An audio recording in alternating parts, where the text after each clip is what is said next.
एक घर में दो लोगों का कत्ल होता है। कत्ल माँ बेटे का हुआ था। इत्तेफाक से जब ये डबल मर्डर की वारदात हुई तो घर की इकलौती बेटी घर से बाहर थी। पुलिस मामले की तफ्तीश शुरू करती है। शुरुआती जांच में पुलिस को एक अजीब बात पता चलती है, जिसके मुताबिक दोहरे कत्ल की वारदात वाले दिन किसी ने सुबह से ही घर का सीसीटीवी कैमरा बंद कर दिया था। बस इसी बात से पुलिस को कत्ल की इस पहेली को सुलझाने में मदद मिली, क्योंकि जिसने कैमरा बंद किया था वही पुलिस की नज़र में कातिल था। और इस मामले में जब कातिल का चेहरा सामने आया तो पुलिस के साथ साथ हर कोई हैरान रह गया। 23 जून 2024 यमुनानगर, हरियाणा। रविवार 23 जून की शाम को अचानक लोग सकते में आए, क्योंकि शहर के आज़ाद नगर इलाके में एक मकान से मां बेटे के कत्ल की खबर बाहर आई थी। दिन दहाड़े एक रिहायशी इलाके में यूं किसी का कत्ल हो जाना एक बड़ी बात थी। और ये मामला तो फिर दो कत्ल का था। जिस परिवार में मां बेटे की हत्या हुई थी, उस परिवार में कुल 3 लोग थे। 45 साल की मीना, 23 साल का बेटा राहुल और राहुल की बड़ी बहन यानी 27 साल की काजल। इत्तेफाक से जब मीना और राहुल का कत्ल हुआ, काजल घर में नहीं थी। वारदात के दौरान जिस तरह कातिलों ने घर के सारे सामान बिखेर दिए थे, उसे देखकर लगता था कि शायद उनका इरादा लूटपाट करने का था, जिसमें बाधा डालने पर उन्होंने घर की महिला और उसके बेटे की जान ले ली थी। शाम करीब 4 बजे जब घर बेटी काजल वापस आई तो घर का मंजर देखकर उसके कदम ठिठक गए। घर का दरवाजा खुला हुआ था। ड्राइंग रूम में जमीन पर ही उसके भाई राहुल की लाश पड़ी थी। पहले तो उसे समझ ही नहीं आया कि वो करे तो क्या करे, लेकिन फिर वो हिम्मत जुटाकर अंदर के कमरे में गई और वहां उसने जो कुछ देखा, उसके बाद तो उसकी हिम्मत ही टूट गई। अंदर बेडरूम में बिस्तर पर उसकी मां मीना की भी लाश पड़ी थी। अब काजल चीखती चिल्लाती घर से बाहर निकली और उसने आसपास रहने वाले लोगों को इसकी जानकारी दिया। उसने खुद ही 112 नंबर फोन किया और पुलिस को अपने घर में हुई इस अफसोसनाक वारदात की खबर दिया।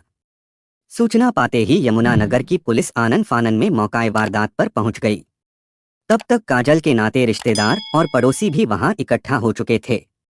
पुलिस ने घटनास्थल का बहुत बारीकी से मुआयना किया। पुलिस ने जांच में पाया कि मीना और राहुल की हत्या उनके सिर पर किसी भारी चीज से हमला करने और गला घोंटने से की गई थी। मौके पर ही मोबाइल चार्जिंग केबल पड़ा मिला था, जिसे देखकर पुलिस ने अनुमान लगाया कि उससे ही दोनों का गला घोंटा गया होगा। बारीकी से जांच के क्रम में पुलिस ने पाया कि हत्यारों ने घर में लगे इकलौते सीसीटीवी कैमरे को बंद कर दिया था। निश्चित तौर पर ऐसा बचने के लिए ही किया गया होगा। यह बात पुलिस को अटपटी लगी, कारण पुलिस ने घर में हुए ऐसे अनेक आपराधिक मामलों में बचाव के लिए चोर या बदमाश अक्सर सीसीटीवी कैमरे को स्विच्ड ऑफ नहीं करते, बल्कि उसे तोड़फोड़ देते हैं। यहाँ तक कि वे कैमरे और उसकी डीवीआर भी उठा ले जाते हैं। कैमरे को बंद किया जाना पुलिस को अपने आप में एक अजीब बात लगी थी। हत्यारों ने सीसीटीवी का डीवीआर गायब करने की जगह उसे स्विच्ड ऑफ कर दिया था। सीसीटीवी कैमरे को स्विच्ड ऑफ करने का एक मतलब था कि इसके स्विच्ड ऑफ होने से पहले के फुटेज का कैमरे में कैद हो जाना। पुलिस अब आश्वस्त हो गई थी कि उसे इसी बंद कैमरे और डीवीआर से हत्यारे का कोई ना कोई सुराग अवश्य मिल जाएगा। इसी पक्के विश्वास के साथ जांच टीम ने सीसीटीवी कैमरे और डीवीआर को अपने कब्जे में करने के लिए टेक्निकल टीम को आदेश दे दिया। शाम के करीब 4 बज चुके थे, लेकिन गर्मी की तपिश में कोई कमी नहीं आई थी। तारीख थी 23 जून। हरियाणा के यमुनानगर में भी गर्मी की आग बरस रही थी। आज़ाद नगर इलाके के मकान में अपनी 47 वर्षीय मां मीना और 23 साल के छोटे भाई राहुल के साथ रहने वाली 27 वर्षीय काजल स्कूटी से आई थी। टाइट जीन्स पैंट और टी शर्ट में बगैर हेलमेट के थी।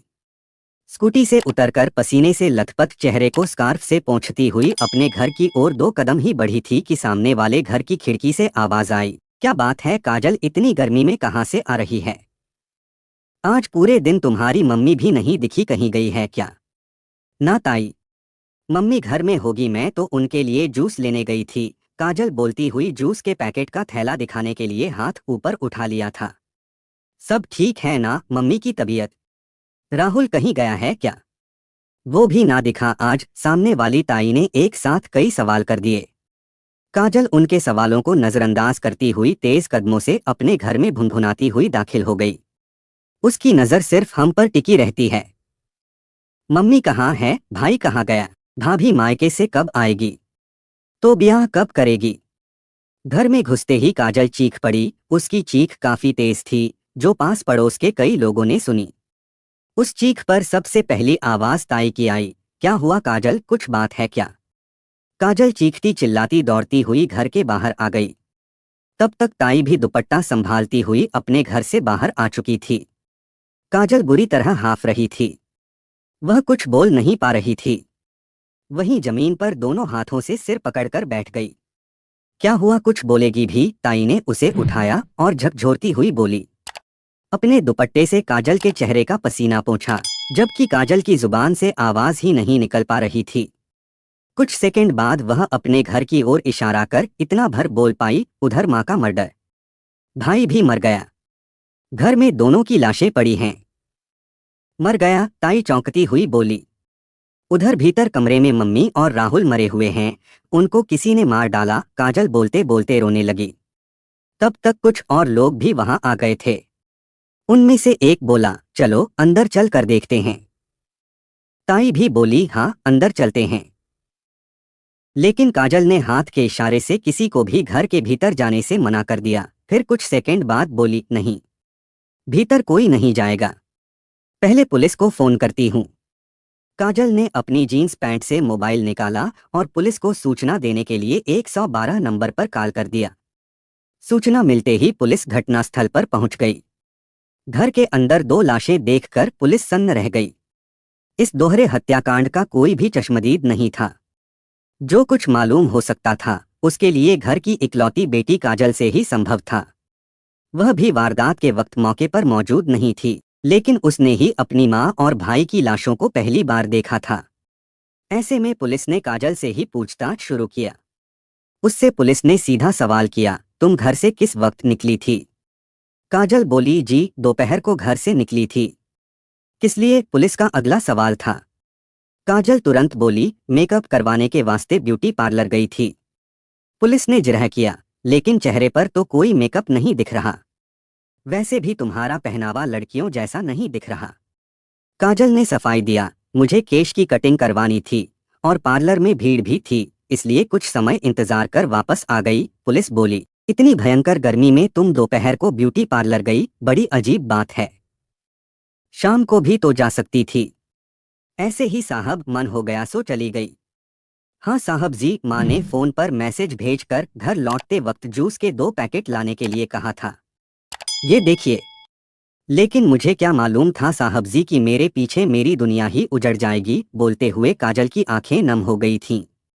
काजल बोली, मेरी माँ और भाई को लुटेरों ने मार डाला है, उसे जल्दी पकड़िए। मेरे पीछे वे घर में लूटपाट के लिए आए थे। उसकी बात के आधार पर पुलिस ने घर की छानबीन किया। पाया कि घर की ज्वेलरी आदि गायब थी और काजल के लाए हुए जूस के पैकेट भी घर में मौजूद थे। काजल ने मां के मोबाइल से भेजा गया जूस लाने का मैसेज भी पुलिस को दिखाया। इस अनुसार काजल बिल्कुल सच बोल रही थी। फिर भी पुलिस को वही बात खटक रही थी कि घर में लगे इकलौते सीसीटीवी कैमरे को क्यों बंद किया गया होगा। इसे लेकर पुलिस ने काजल से दोबारा पूछना शुरू किया, घर का सीसीटीवी कैमरा बंद क्यों है, किसने बंद किया। मुझे क्या पता, काजल ने रूखेपन से जवाब दिया और इसे लेकर हैरानी जताई। विचित्र बात है, तुम घर की मेंबर हो, भाई की तरह तुम भी जिम्मेदार हो। घर में सुरक्षा के लिए कैमरा लगाया गया है, वह सही सलामत चल रहा है या नहीं, इसका ध्यान तो तुम भी रखती ही होगी। पुलिस ने सीसीटीवी कैमरे को लेकर एक साथ कई जानकारियां लेनी चाहिए, लेकिन वह एक भी ठोस जवाब नहीं दे पाई। वह यह भी नहीं बता पाई कि कैमरा किसने और क्यों बंद किया होगा। उसके बाद पुलिस ने मामले की तफ्तीश आगे बढ़ाने के लिए गली में लगे दूसरे सीसीटीवी कैमरों को खंगालना शुरू किया। इस कोशिश में पुलिस को 2 नई जानकारियां मिली। फुटेज से मिली पहली जानकारी मुंह पर कपड़ा बांधे हुए एक नौजवान के सुबह के समय काजल के घर आने की थी। दूसरी जानकारी में वही युवक कुछ देर बाद कुछ सामान लेकर बाहर जाता हुआ भी दिखा था। दूसरे फुटेज को देखकर पुलिस एक बार फिर चौंक गई। वहीं मौजूद काजल से किया गया अगला सवाल था, इस फुटेज में लड़के के साथ तुम भी बाहर जाती दिख रही हो, तुम्हारे घर आया वह लड़का कौन है, क्या तुम उसे जानती हो, वह तुम्हारे घर आता दिखा था, मुंह पर कपड़ा क्यों बांध रखा है। इन सवालों पर काजल सकपका गई। खासकर लड़के के बारे में पूछने पर काजल एकदम से नर्वस हो गई थी। चेहरे का उड़ा रंग देखकर पुलिस को उस पर संदेह हो गया और सारी तफ्तीश उसकी तरफ मोड़ दी गई। पुलिस ने गौर किया कि घर का सीसीटीवी कैमरा सुबह को ही बंद कर दिया गया था, जबकि काजल के कहने के मुताबिक तब तक तो लुटेरों ने घर पर धावा भी नहीं बोला था और ना ही किसी की हत्या हुई थी। यानी ये कैमरे घर के ही किसी मेंबर ने बंद किए थे। जबकि काजल का कहना था कि वह दोपहर 2 बजे के आसपास घर से निकली थी और 4 बजे तक वापस लौट आई थी। यानी काजल द्वारा पुलिस को मिली जानकारी के अनुसार हत्याएं 2 से 3 या फिर 3 से 4 बजे के बीच हुई होगी। काजल से पूछताछ पूरी हो जाने के बाद मीना और राहुल की लाशों को बरामद कर पोस्टमार्टम के लिए भिजवा दिया गया था। साथ ही काजल को हत्याकांड में अपराधियों तक पहुंचने और लूटपाट के सामान की बरामदगी के लिए उसका साथ देने को कहा गया था। पुलिस को उसने पूछताछ में बताया था कि हत्यारों ने घर से लाखों रुपए के जेवरात लूट लिए हैं। अगले दिन ही मीना और राहुल की लाशों की पोस्टमार्टम रिपोर्ट आ गई थी। रिपोर्ट चौंकाने वाली थी। हत्या का तरीका प्रारंभिक तहकीकात से मिलता जुलता था, लेकिन हत्या का समय काजल के बयान से मेल नहीं खा रहा था। इस तरह से पोस्टमार्टम रिपोर्ट के अनुसार कातिल की पोल खुल गई थी। साथ ही काजल भी झूठी साबित हो गई थी। रिपोर्ट के अनुसार पुलिस का संदेह और भी गहरा हो गया कि काजल को हत्याकांड के संबंध में पूरी जानकारी है, जिसे उसने छिपाने की कोशिश की है। अपनी मां और भाई की हत्या को लेकर काजल झूठ बोल रही है। पोस्टमार्टम करने वाले डॉक्टरों के मुताबिक दोनों की हत्याएं लाशों को पोस्टमार्टम के लिए लाए जाने से कोई 6 से 7 घंटे पहले हो चुकी थीं। यानी कि उनकी मौत सुबह 10 बजे के आसपास ही हो गई थी। इस हिसाब से हत्याकांड के दौरान काजल घर में ही मौजूद थी। पुलिस के लिए यह जानकारी काजल के खिलाफ अपराध में शामिल होने के सबूत के तौर पर थी। पुलिस ने बिना देर किए काजल को हिरासत में ले लिया। उसका मोबाइल फोन भी जब्त कर लिया। उसकी जांच के लिए उसकी कॉल डिटेल्स निकलवाई। पुलिस ने काजल के साथ साथ उसकी मां और भाई के मोबाइल फोन की लोकेशन की भी जांच किया। इस तरह टेक्निकल जांच रिपोर्ट को देखकर पुलिस हैरान रह गई कि दोपहर को जब उसकी मां के मोबाइल फोन से काजल के मोबाइल फोन पर जूस लाने का मैसेज भेजा गया था, तब उसकी मां का मोबाइल फोन उनके घर में नहीं बल्कि काजल के पास ही था, क्योंकि दोनों के मोबाइल फोन की लोकेशन साथ साथ घर से बाहर की थी। पोस्टमार्टम रिपोर्ट ने उसकी जूस लाने की कहानी को भी गलत साबित कर दिया था। इससे पुलिस को पता चल गया था कि वह साजिश उसने जांच टीम को गुमराह करने के लिए कहानी गढ़ी थी। खुद को अपनी मां के मोबाइल फोन से ही झूठा मैसेज भी भेजा था। एक साथ इतने सबूतों के सामने आने के बाद पुलिस ने काजल को गिरफ्तार कर लिया। हालांकि पुलिस के सामने मां बेटे के हत्यारों के बारे में जानकारी जुटानी बाकी थी। इसके लिए उसने काजल से सख्ती से पूछताछ किया। उससे पुलिस ने सीधा सवाल किया कि अपनी मां और छोटे भाई का कत्ल क्यों किया। उसकी अपनी मां और भाई से आखिर ऐसी क्या दुश्मनी थी, जबकि उसके परिवार में उसे मिलाकर सिर्फ 3 ही लोग थे और अब मां और भाई के मारे जाने के बाद वह बिल्कुल अकेली रह गई है। काजल ने इन सवालों का जो जवाब दिया वह काफी हैरान करने वाला निकला। इसी क्रम में काजल ने अपनी मां और भाई की हत्या करनी भी स्वीकार कर लिया। उसने हत्या संबंधी पूरे घटनाक्रम की सिलसिलेवार ढंग से परतें खोल कर रख दिया। काजल ने बताया कि उसने अपनी मां और भाई की जान लेने की साजिश पहले ही रच ली थी और इसमें अपने एक ममेरे भाई कृष को भी शामिल कर लिया था। उस रोज की तारीख 23 जून 2024 को रविवार का दिन था। सुबह के वक्त भाई राहुल शेविंग करवाने के लिए घर से बाहर गया हुआ था। तभी काजल ने कृष को बुला लिया। इसके बाद दोनों ने मिलकर रॉड की तरह एक भारी चीज से पहले मां मीना के सिर पर हमला कर दिया। इस हमले से मीना बेसुध हो गई। उसी हालत में दोनों ने मिलकर मोबाइल फोन की चार्जिंग केबल से मीना का गला घोंट दिया। काजल मीना के पैर पकड़े थी और कृष चार्जिंग केबल से उसका गला कसने में लगा हुआ था। उनकी कुछ सेकंड में ही मौत हो गई। तभी राहुल घर वापस आ गया। उसे आया देखकर दोनों ने मीना को छोड़ राहुल को पकड़ लिया। उन्होंने उसके भी सिर पर रॉड से हमला किया। इसके बाद कृष्ण ने राहुल का गला घोंट दिया, जबकि काजल भाई के पांव पकड़े रही। इस तरह बेडरूम में पहले मीना की हत्या हो गई और फिर उसके कुछ ही देर बाद मीना के बेटे यानी काजल का छोटे भाई राहुल मारा गया। वारदात के बाद दोनों ने मिलकर इसे लूटपाट का रूप देने के लिए घर का सारा सामान बिखेर दिया। कुछ सामानों के साथ काजल ने कृष को घर से रवाना कर दिया। इस तरह काजल ने मामले को पूरी तरह से लूटपाट का बनाने में कोई कसर नहीं छोड़ी। कुछ कीमती चीजें गायब कर दी गईं। वारदात के पहले काजल ने घर में लगा सीसीटीवी कैमरा बंद कर दिया था, लेकिन उसके दिमाग में यह बात नहीं आई कि गली के दूसरे मकानों में सीसीटीवी कैमरे लगे हैं। उसमें वारदात के सबूत कैद हो गए थे। काजल की जीवन शैली अपने भाई से बिल्कुल अलग थी। कहने को वह लड़की है, लेकिन उसमें लड़कियों वाले लक्षण नहीं मिलते हैं। वह हमेशा लड़कों वाले कपड़ों में नजर आती थी। इसे लेकर उसकी माँ से हमेशा बकझक हो जाती थी। लड़के जैसे उसके हाव भाव और रवैये को देखकर पुलिस भी हैरान थी। दूसरी लड़कियों की तरह माँ और भाई की मौत पर काजल को किसी ने एक बार भी भरी आंखों से रोते हुए नहीं देखा। ऊपर से वह पुलिस के सारे सवालों के जवाब पूरे आत्मविश्वास से देने की कोशिश कर रही थी।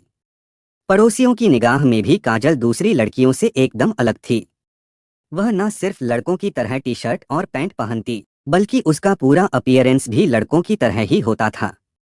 वह बातचीत भी लड़कों के लहजे में करती थी। पुलिस ने उसके बारे में और भी कई जानकारियां जुटाईं, जिससे मालूम हुआ कि उसकी बचपन से ही लड़कों की तरह रहने की आदत है। उसके रिश्तेदारों ने पुलिस के सामने खुलासा किया, वह असल में यह एक समलैंगिक लड़की है, जिसकी असलियत का पता उसकी माँ और भाई को चल गया था। इस कारण उसका दोनों से हमेशा झगड़ा भी होता रहता था। वह अक्सर माँ और भाई के साथ लड़ पड़ती थी।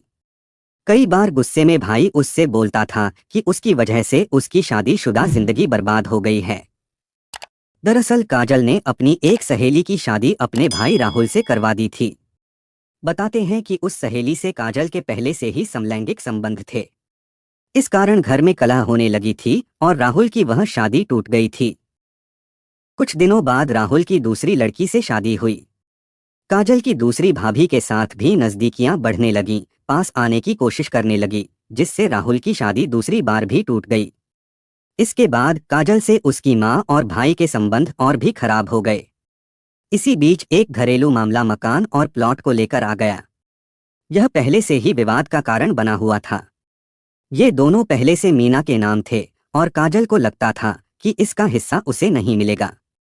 ये जायदाद मीना को अपने मायके से मिली थी। दूसरी तरफ मीना के एक भतीजे कृष को लगता था कि उसकी बुआ उसे अपनी प्रॉपर्टी का कोई हिस्सा नहीं देगी।